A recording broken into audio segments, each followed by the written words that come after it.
We all have that one friend, the one who says exactly what's on their mind, no matter what.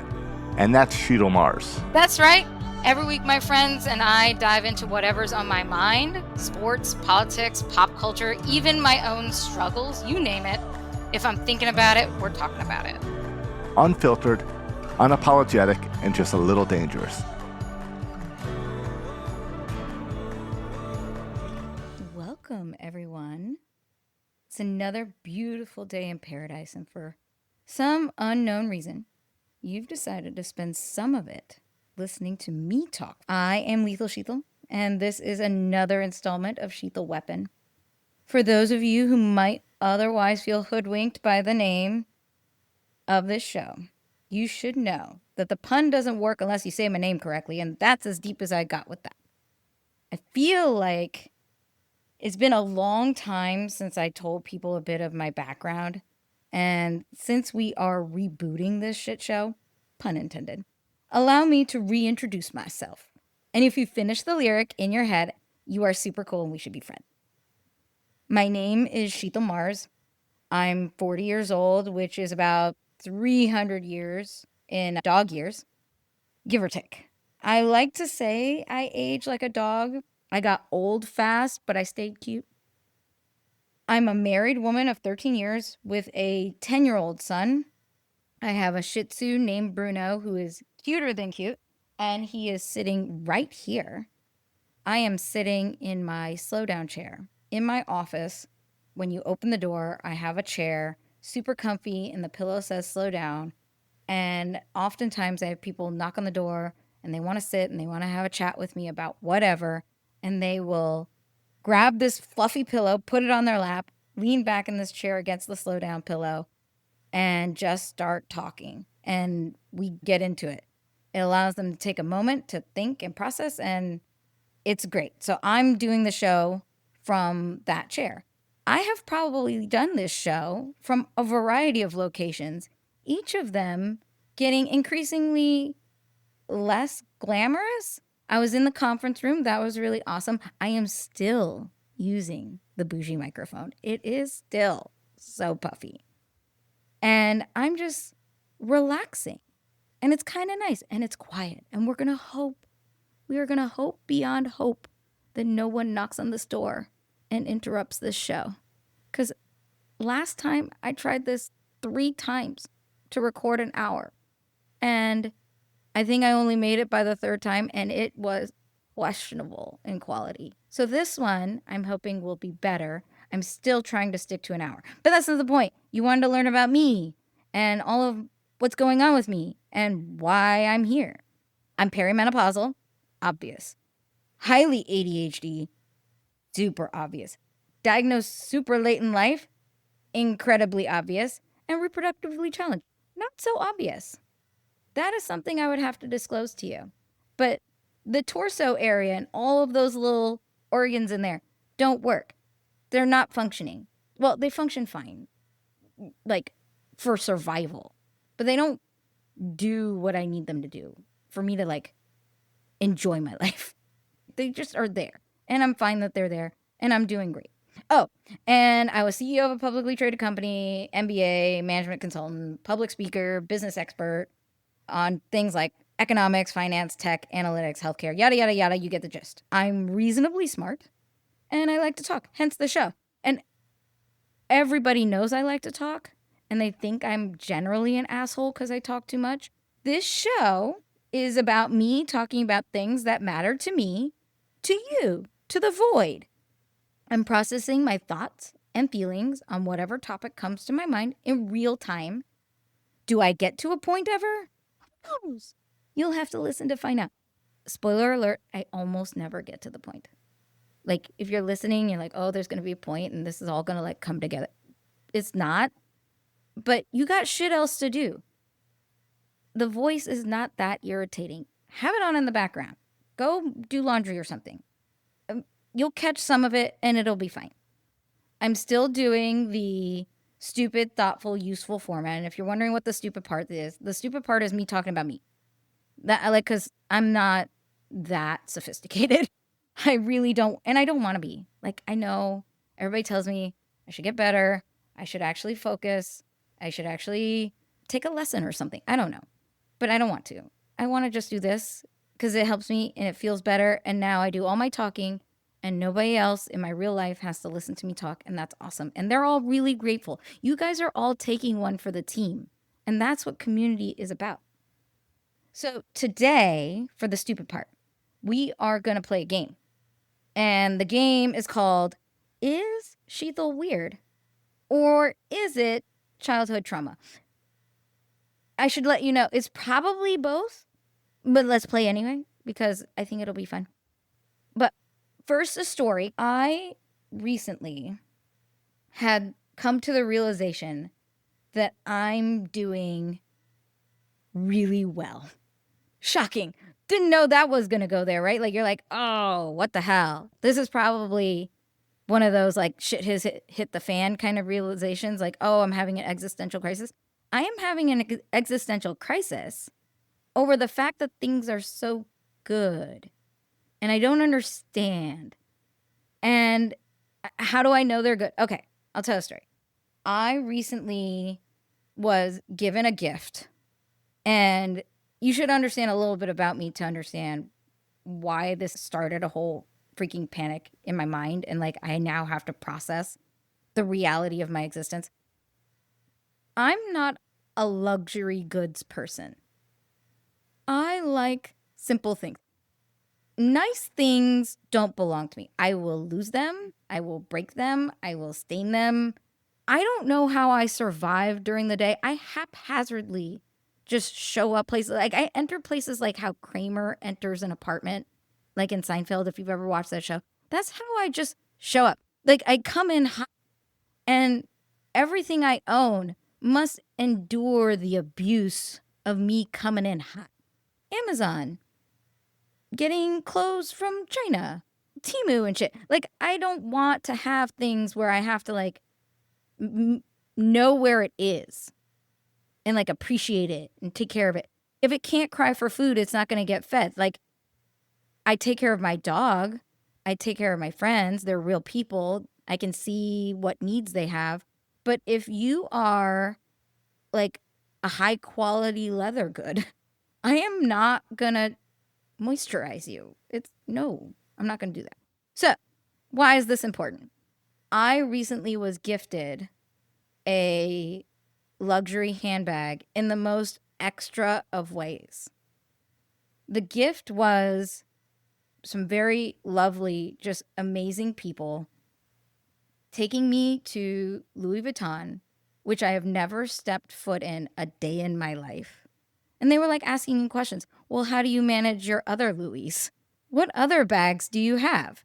And I'm like, I got this one that I'm carrying for $45. I'm not sure I even paid for it. This could even be a gift. I don't know. I don't remember. I don't remember buying it. I wouldn't have gone to the store to buy this. And it's just amazing that the straps haven't broken. When the straps break, then, I'll use something else. And a lot of times it's a backpack. The little fanny packs or shoulder packs that you get for free when you buy too many leggings. Like, that's what I walk around with. So obviously, like, I'm their kind of people. They're like, oh, this is somebody who knows. No. They were told, the salespeople were told by these people, like, hey, we're here. She gets to buy whatever she wants. And the only other time I have heard those words and a credit card being presented was in the movie Pretty Woman. I felt like a hooker with a heart of gold. I really did. I'm like, oh my God. And I was trying to think, did I put out for this? I don't remember putting out for, though me putting out would not be Louis Vuitton worthy. I don't think. It might be dinner at Olive Garden worthy, but I don't think it's Louis Vuitton worthy. So it couldn't have been because I put out. It was actually because apparently I'm a very helpful person, and I don't think of myself that way. So I'm in the middle of this moment, feeling like Pretty Woman, having a full-blown panic attack, going, I don't I want to cry, I want to scream, but I got to keep it cool because there's like normal people here and they're like trying to make a purchase of however many dollars. And I'm trying to be frugal and they're telling me you can't get a wallet, you can't get like something small. You have to get something, you have to get a proper bag.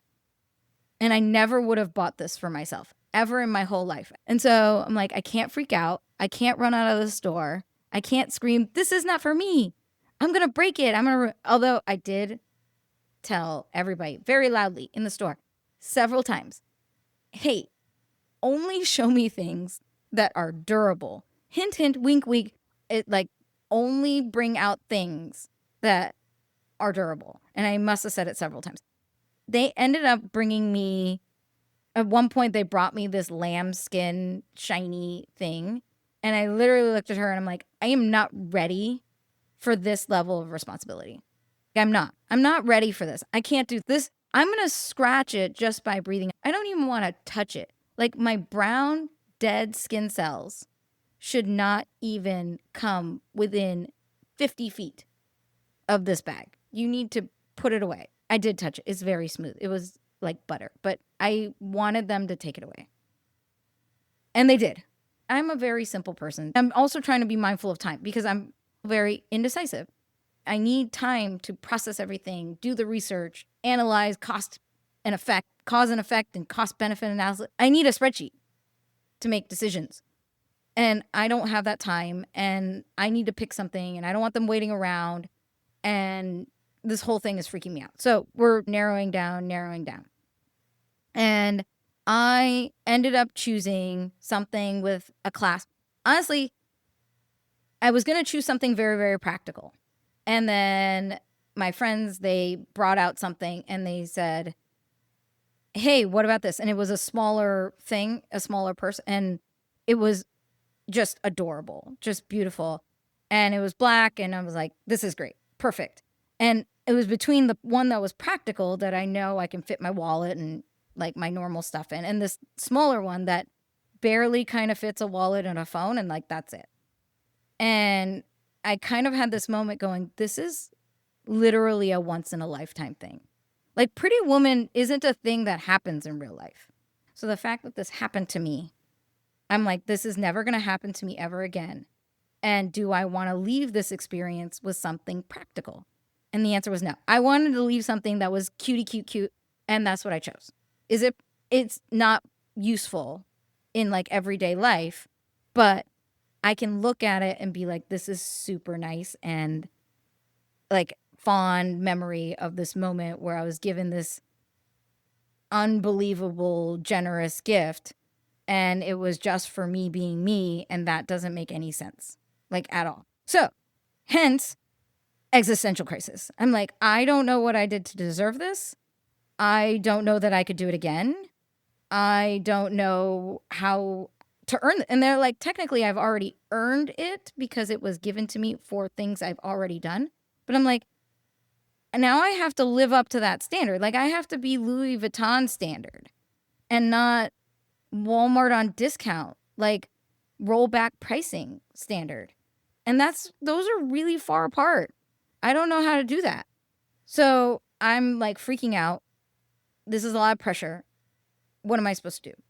So I like after this, I'm like, I don't even know how to process what has happened. I took it. They wrapped it up in like this gorgeous wrapping. There was a box. They were like they were hard boxes. Like they didn't just put it in a bag. And the bag is like super thick. Like it's like sturdy. And they put in they wrapped it up. There's ribbon. They put it in the bag. I took it to my hotel room. I put it like in the corner and I just stared at it going, I felt like Jennifer Lawrence when she won the Oscar. She was doing this interview and she's like, I got this Oscar and I just held it in my hand. I looked at it and I'm like, what does it all mean? That's how I felt. Like, I am like, what does this all mean? I don't know. I feel like I've reached the peak of what I can achieve. And I don't even know how to process it. I don't know what this means. So I left it there. I didn't even open it. I didn't want to touch it. I completely even forgot what I chose. I didn't even know what was in that bag. So I left it there, ended up getting on the plane, coming home, still in the bag. My friend goes, okay, you got to bring the bag over. Let's actually open it. Turns out she and I have the same exact one. She has like the cream version and I have the black version. And I'm like, this is perfect. I'm glad I picked this one. Now I feel validated in my choice. I feel like someone else approved of my choice. Now that part of the panic can disappear that I made a stupid choice. I made a good choice. Someone else would have also made that choice. That's what I needed to know. Would someone else have chosen the same thing that I did? And they did.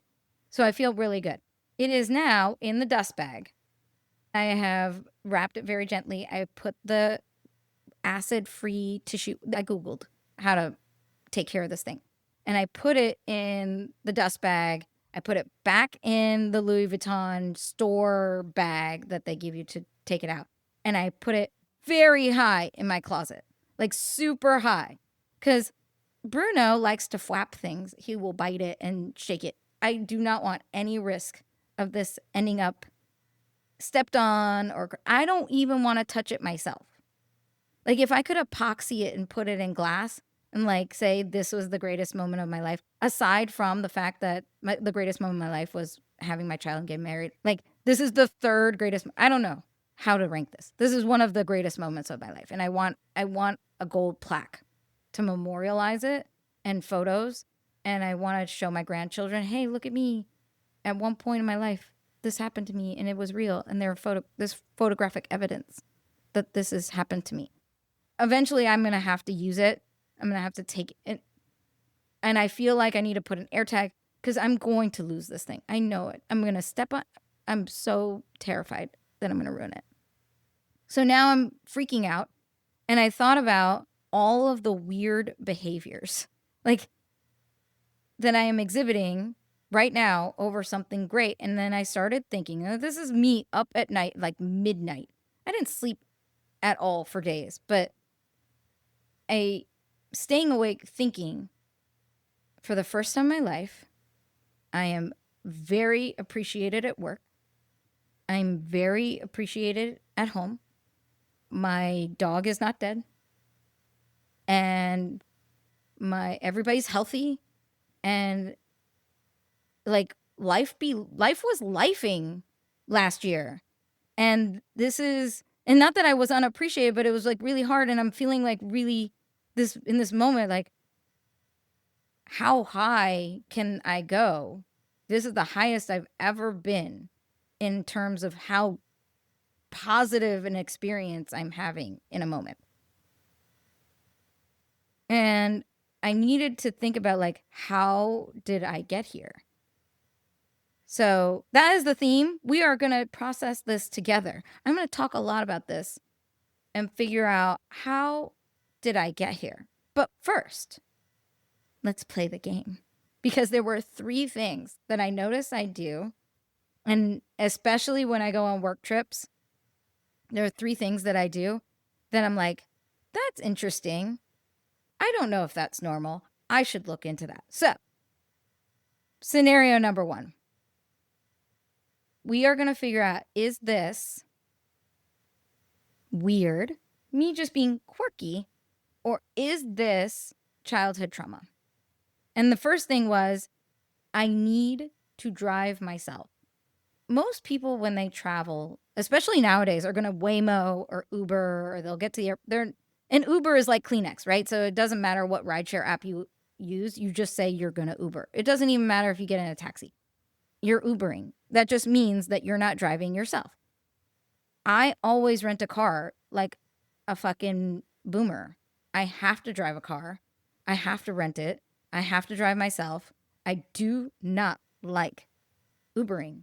Almost, if I have the option between driving myself or Ubering, I'm always going to choose to drive myself. I'm not a passenger princess. I don't like climbing in the backseat of a car. It gives me great anxiety.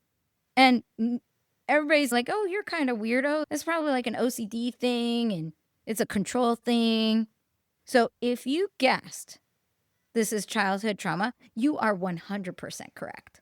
Like, congratulations. Also, I'm really sorry because that in order for you to pick that out, you might have experienced some things, in which case I'm sorry. And then also, we should be friends because we would get along. How is this childhood trauma? I got forgotten a lot. Like, I got stood up a lot and forgotten a lot. So when I was old enough to date and an adult and dating before I met my husband, I got stood up a lot. And then also just waiting for my parents to pick me up from somewhere.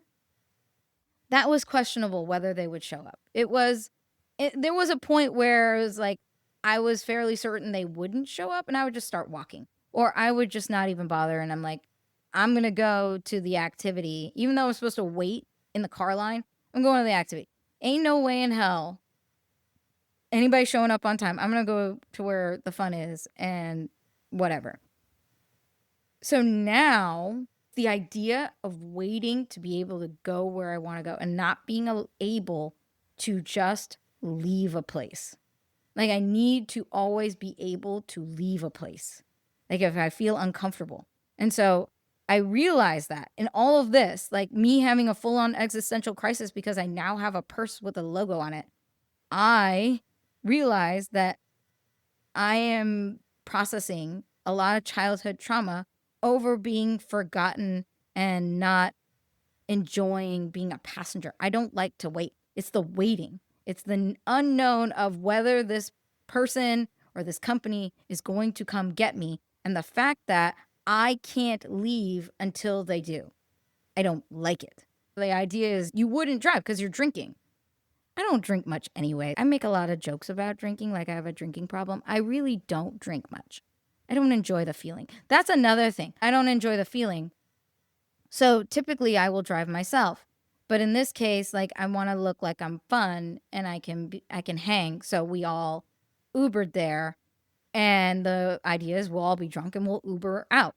But at the end of the night, I wanted to get in the car and leave. But I now have to wait 6 to 10 minutes for this car to arrive. And I'm just standing there waiting, just deep in my own anxiety. And I don't like it. So yes, that was 100% childhood trauma. Congratulations if you got that right. I don't like open top purses. I don't like it.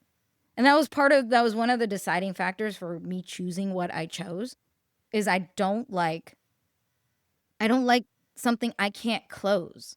Like, it should have a zipper or a flap or something so that I know it's closed. Like, I can't have it just open. I think a lot of people like these certain types of bags that are just almost like a basket you're carrying around. I don't get that. So, if you're wondering, is this weird or is this childhood trauma? This is me being weird. That's weird. Me having a closed-top purse has nothing to do with my childhood. It literally has nothing to do with it. I can't even think about what I had as a child that has to do with purses or bags of any kind. The reason I like closed-top bags is because I lose shit. The world is littered with lip glosses, hair ties, hair clips, chapstick, pens that have fallen out of my open top purse. And let's go back to what we already know about me. I don't take care of nice things. So I just put down a thing and it falls over and things just fall out of it. I'm sure I have made many an Uber driver rich with money that has fallen out of my purse. Luckily, I have never lost my ID or my wallet, knock on wood. But any of like that ancillary stuff that's in my bag is fallen out. I've lost everything at some point. Every type of thing, tissues, snacks, like whatever you could, chargers. Oh my God, so many chargers I have lost by just having an open top bag. So I was very smart and I'm like, I need a closed top bag because I know this about myself. I am careless and I don't know how I make it in everyday life because other people don't have this problem. I absolutely have this problem. So I need a closed top purse. Last thing, I can't handle compliments. Like, when people say a nice thing about me, I literally want to throw up. I don't know why. Because you would think that I would be really appreciative. And I am. And everybody's like, Shital, stop being an asshole. Just say thank you.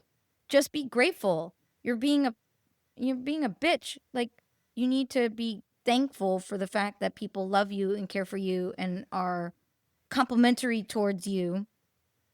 And I don't know how to do that. I actually want it in my mind. I want it to stop. In my heart, like cognitively and objectively, I go, this is a very nice feeling. I feel all warm inside. That's pleasant. I want to feel like that. But then as soon as I feel like that, I go, okay, what's next? Okay, what is next? And I think more than anything with that last one. Oh, if you're guessing, is it childhood trauma or me being weird? Both. It's both. It's all of the above and some, whatever else, the whole list. It's everything. I don't feel like I deserve the compliments. And for anybody listening, you might go, for real, why would you compliment this person? There's nothing special here. You would be right. But the biggest thing that bothers me about a compliment is the pressure to live up to it. Like, I feel like when I get a compliment, like, how long does that compliment last? I have to now make sure I'm always like this. I have to live up to complimentable all the time. And I'm an idiot. I'm really shitty at most things. Most human survival things. Most things that everybody else seems to do really well, make sure they eat. Those are things people usually don't have a problem with that. I have a problem with it. Make sure you know all of your appointments. Go to them, most of them. I don't do that either. I don't even know what day it is most of the time. I don't know how to live up to that standard. I don't know how to keep it up. And even just talking about it now, like, I have chest palpitations. I'm fully having a panic attack live while I'm doing this, just at the thought of being complimented. And I've been complimented a lot lately. And it's built up inside me as like this powder keg of why? And Bruno is like, hey, you need to chill out because the level of anxiety has reached a fever pitch and I'm feeling it. Like, yes, I'm giving my dog anxiety with the level of anxiety I'm expressing over people being nice to me. And everybody's so nice lately. And I don't know what to do about it. So, if you got all three right, congratulations. You're really good at this. If you didn't, it doesn't matter. There are no points. I'm not giving you anything. I don't even, nobody's listening. So there are no points. Now let's be thoughtful. Let's think this through. Why is everybody being nice to me? How did I get here? Why is this happening? How is this possible? How is it that I got exactly where I wanted to be without knowing anywhere of where I was going? I didn't follow any of the traditional methods to achieve any goals. I didn't do any of those things. I didn't make a plan. I didn't have a vision board. I didn't do any of the things right. I didn't follow the traditional education path. I didn't follow the traditional career path. I was in executive leadership from the time I got out of college. And that also just happened to me. I'm always put in leadership positions. You know the old saying, some people choose leadership and others have leadership thrust upon them. So I'm wondering why this is happening to me. Why is this the way it is? And what can I point to? What can I point to as the reason for my life being the way it is? The only answer I have is that I really do care about what I do. So now we're going to switch to the thoughtful part of this, where I actually process what is going on in my life. because I'm struggling very much with the amount of compliments and like how nice everyone is being to me lately, and how loved I am at work, and how sweet my child is all the time. Like, I don't understand. This is everything I've ever wanted. I'm appreciated. I'm valued. People think I'm smart. And I don't know how this happened because I didn't try. Like, I didn't make a plan to be here. I think people define success as a certain monetary value, or, oh, I want to make this much a year, or I want to start a business. I've already done all those things. And now I'm thinking about, I'm like, I don't even know how I did all those things. Like, I don't know how, in spite of myself, I've achieved all the goals I ever really wanted to achieve. And now my goals are really personal, motivational, and introspective.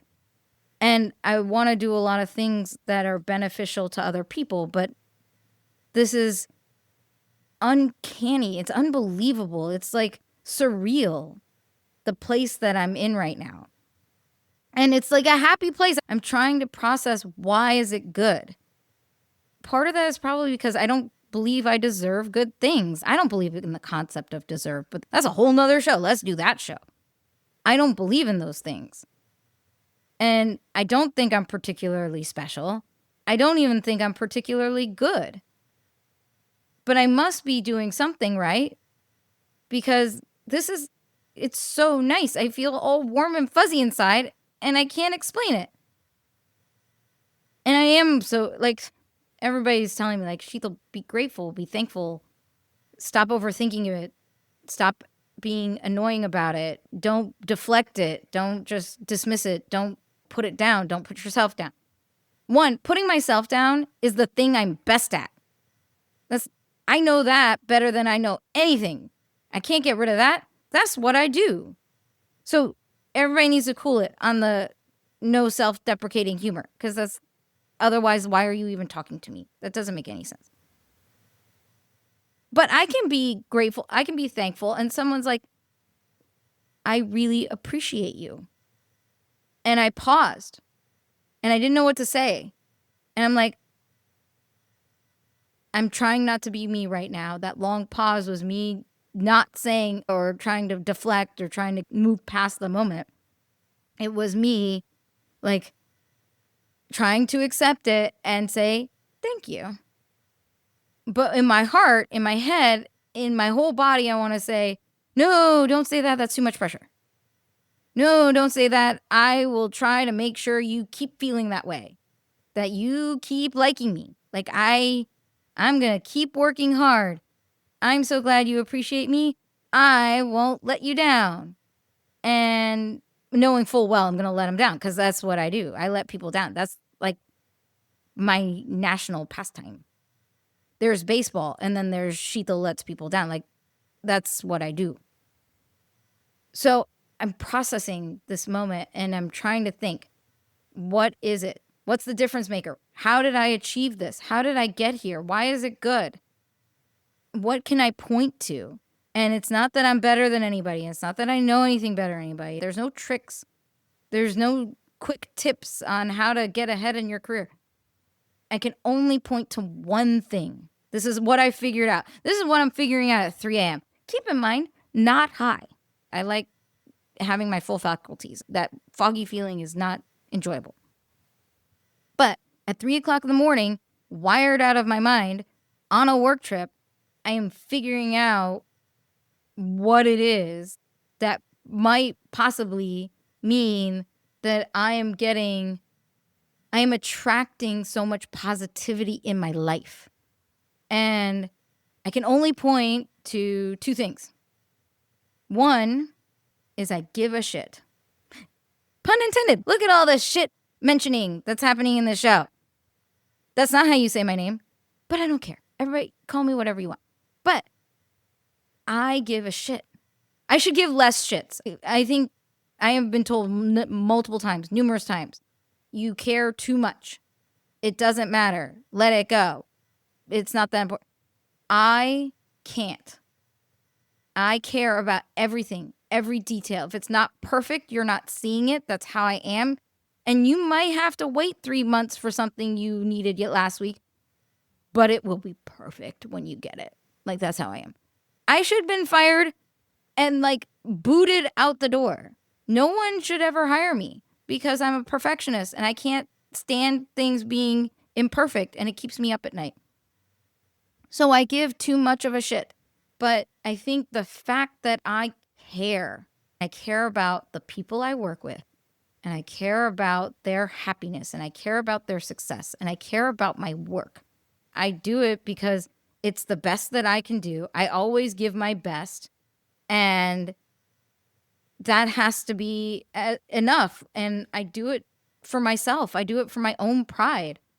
Like 99% of bosses are never going to recognize you. 99% of bosses couldn't recognize talent, even if it was tattooed on somebody's face. This is talent. Hire them. They would still not. Like, most bosses are not trained to recognize it. Most bosses are not trained to reward it. And actually, most companies, their training is how to exploit talent, how to get the most out of a person and then discard them like garbage. And so if you only work to that level, you're never going to produce great work. You actually can't contribute at a high level.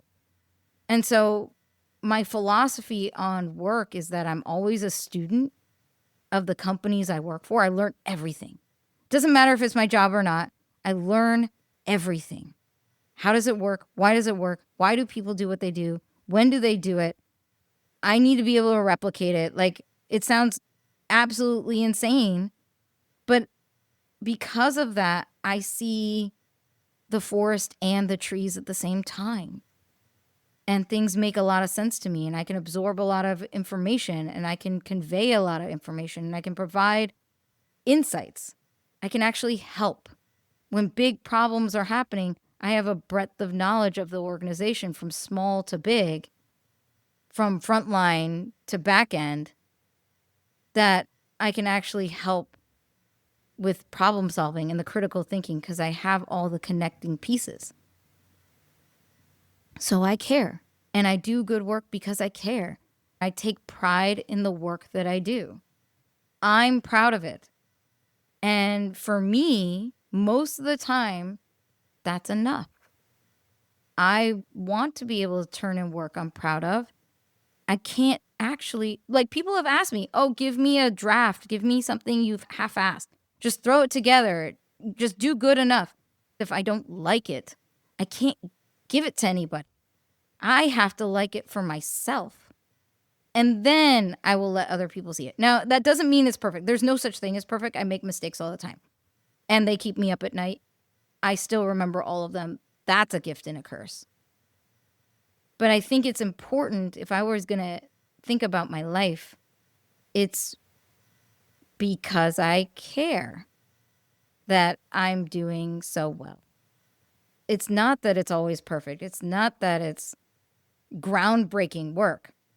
But it's that I care and people can tell that I care. And for the first time, I'm with people who can recognize that I care and appreciate it. And that is just a joy to me. And I don't know how to keep it. I hope I get to keep it. I'm not sure I can. I'm sure I'm going to fuck it up in some way. You know what's funny about that statement? Point number 2 about why this is working so well. I'm a positive person. I'm making myself laugh. I got told positivity begets positivity. One of those people that I'm like, life sucks and then you die. There's no joy in the world. All joy is like manufactured. It's all false. It's all fool's gold, and there's no reason to be excited about it because the minute you get it, it disappears. And so I was that. And then someone says, well, that's why your life sucks, because you keep thinking your life sucks, so you keep drawing sucky things towards you. I'm like, yeah, right. It doesn't work like that. Sucky things just happen to me, and I need to just get used to it. And he's like, no, if you think positively, you will have positive outcomes. This was in Miami. God delivers messages in mysterious ways, including this person who definitely may or may not have been arrested for solicitation. So he tells me this, and I'm like, yeah, right, whatever. And I went in, and I'm like thinking, okay, let me give it a try. So I started saying, like, life's not going to be shitty. Maybe if I do think positively and start trying to have a little joy and start having some optimism about things, positive things will happen. And I point to this moment in my life as a turning point, because if I were to go back systematically through positive events in my life and all the good things that have happened, all the people that have stood by me, these opportunities that have come my way, so many people who supported me when they shouldn't and recommended me when they shouldn't. The only thing I can think of is that this all started, my journey to things going great in my life and good things happening to me started when I started believing that good things can happen to me. That it's not something that I should shoo away and pretend can never happen. And so now I have this thing where I'm like, I speak the truth that I wish to see in the world. And they say affirmations and like, that's all voodoo shit and it's not that important and nobody really cares and it doesn't work. Simply just try it. It works. The process of changing the energy within you from negative to positive works. I am not blind to the political climate. I know it's really fucking shitty out there. I know that. I see where the world is heading. I see it. And I think that will be next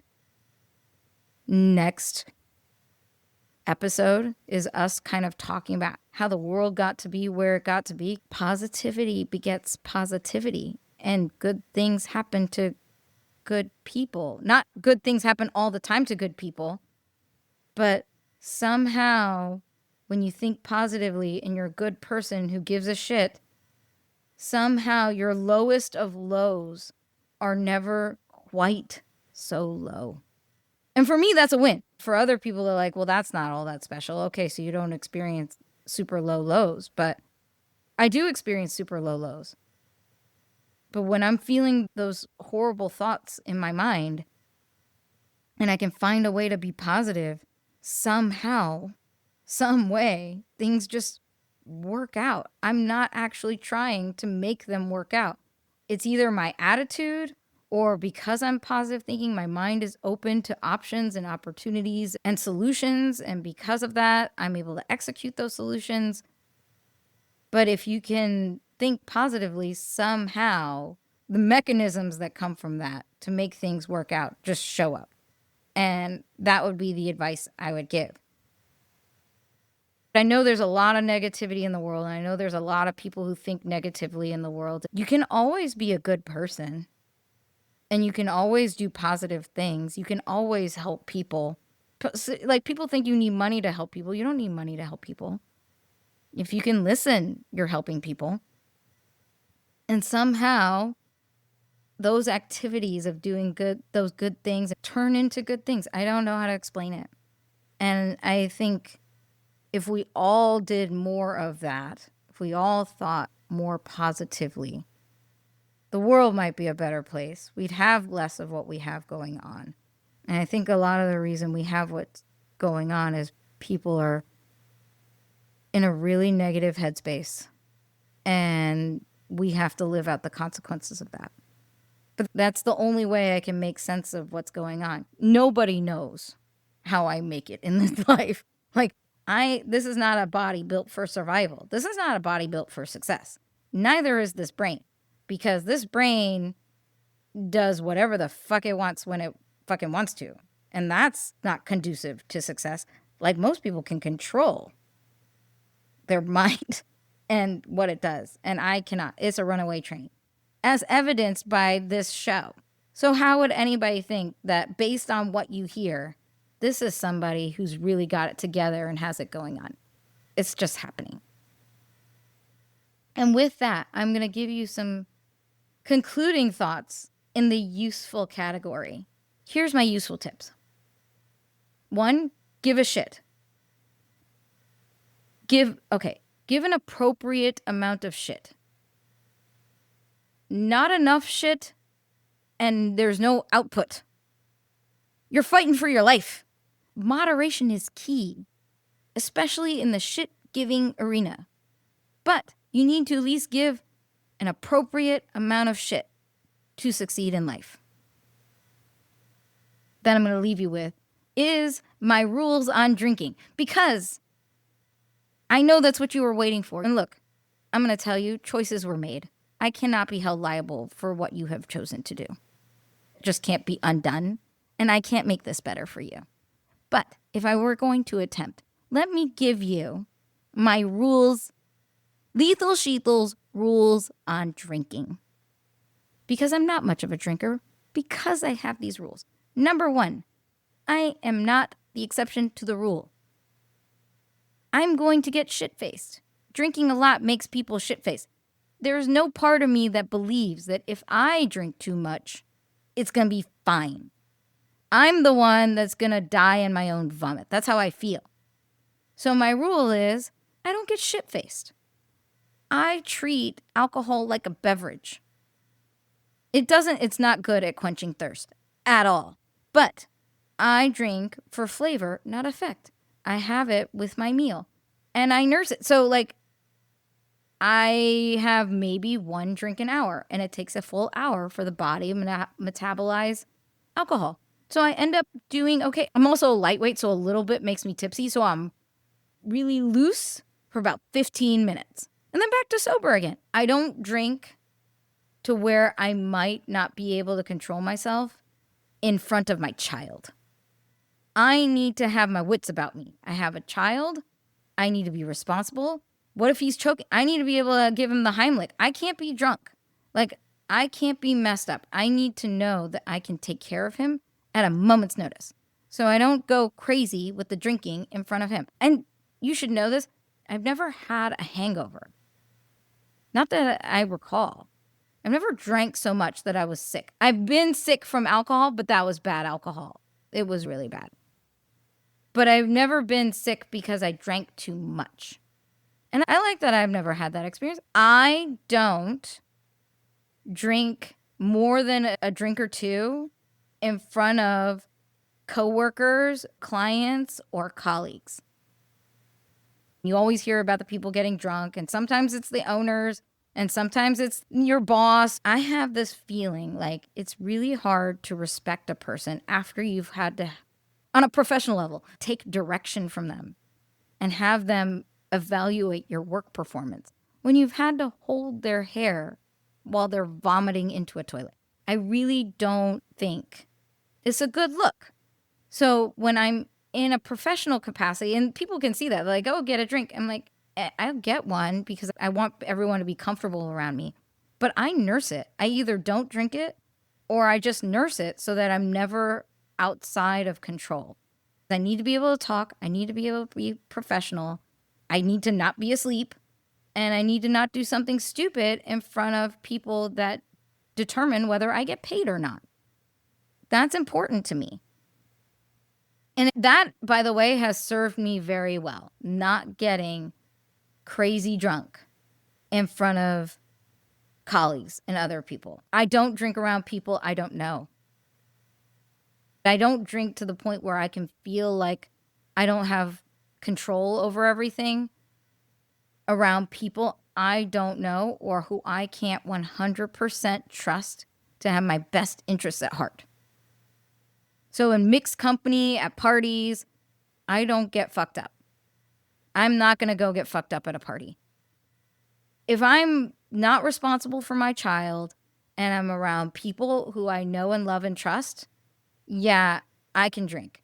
I have a very good friend, a few now that I've developed over time, who I absolutely trust to have my best interest at heart. We have killed some bottles of wine.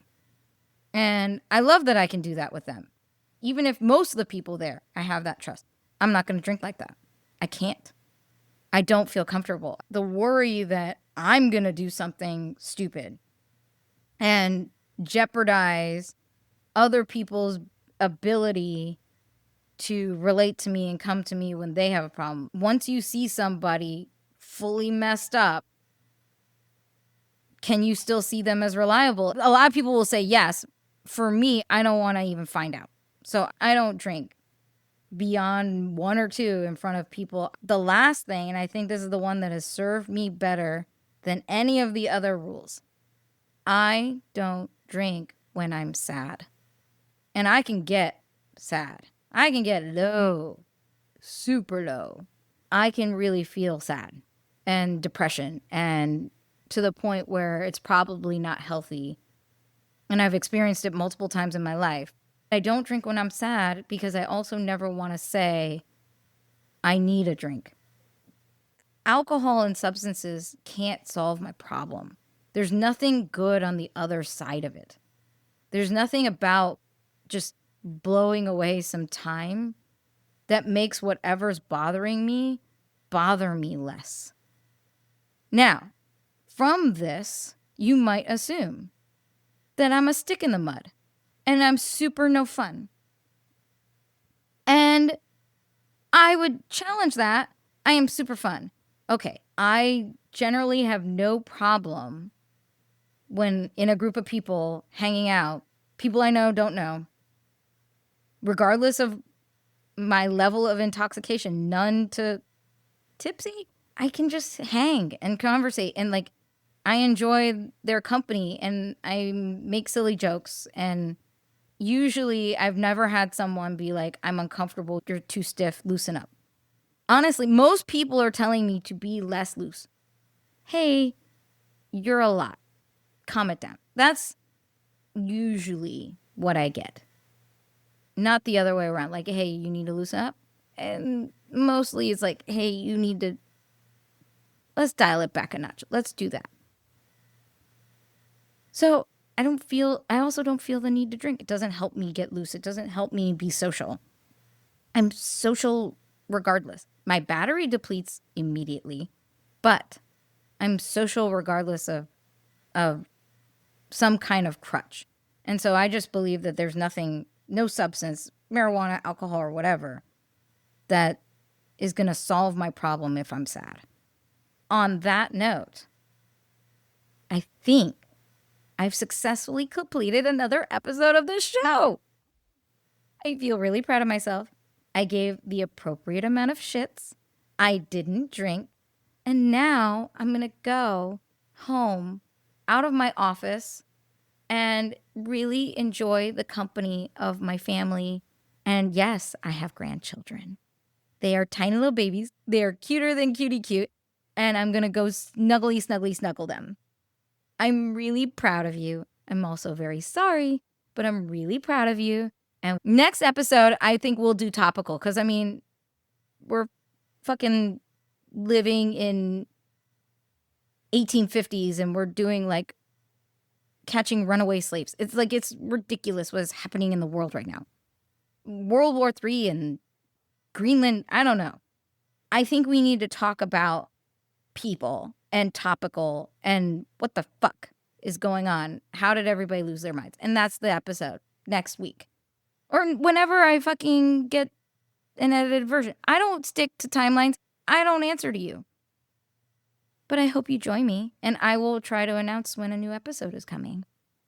This is Shital Weapon. I am Lethal Shital. Biggie Trog will not be joining us because now you get my unfiltered, unhinged self. I hope to see you next time. Bye. Thanks for hanging out with us today. If you love this episode, don't forget to hit that subscribe button so you never miss what's coming next. And hey, share it with your friends, share it with your family. Until next time, stay bold, stay real, peace out, deuces, and keep speaking your mind. See you soon.